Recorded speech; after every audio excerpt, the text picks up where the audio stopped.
상속재산 32억인데 세금 26억대였다. 상속세 미리 준비하지 않으면 벌어질 참상 4가지 사례입니다. 아, 나랑은 별 상관없는 일이지 않을까? 라고요? 최근 10년 사이 서울과 수도권 부동산 시세가 가파르게 상승해서 상속재산이 2배 이상 늘어난 세대가 56%라고 합니다. 2명 중 1명 꼴이라는 말이죠.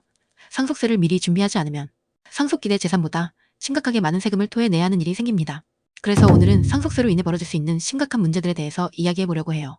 그리고 이런 문제들을 조금이라도 완화할 수 있는 방법도 함께 알아볼게요. 상속세 때문에 일어나는 가장 심각한 문제 탑4. 첫째로 법적 인정을 받지 못하는 유언 문제인해 형제나 모친 간 심각한 분쟁. 생전에 효저였던 아들에게 전 재산을 물려주기로 수도 없이 이야기했고 생전에 이미 충분히 받아간 형제들은 한 푼도 안 받겠다고 했는데 막상 부친이 고인이 되자 돌변하여 남은 상속재산마저 나눠줘야 한다고 유류분 반환 청구 소송을 걸어 자기 지분을 가져간 사례. 법적 효력이 있는 유언장과 사전증여 내역 기록만 잘 써놓았더라도 이런 문제가 발생하지 않았을 것입니다.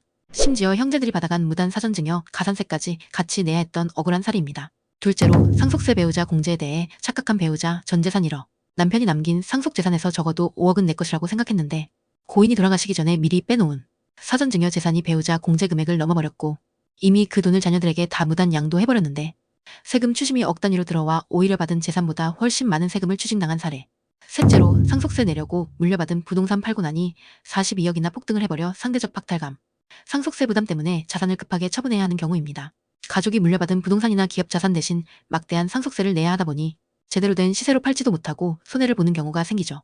상속세를 분할 납부하거나 연납할 수 있는 방법에 대해 사전에 정보를 찾아보고 준비하면 이런 부담을 좀 낮출 수 있는데 재산 분할에 불만이 많았던 형제들이 협조를 하지 않아 결국 끝내는 상속 부동산을 처분해서 세금을 내게 되었고 이후 4년 뒤 그 건물은 42억이나 더 올랐다고 해요. 넷째로 상속재산의 80%까지 추징당한 가족들. 사전증여로 발생한 가산세와 벌금 때문입니다.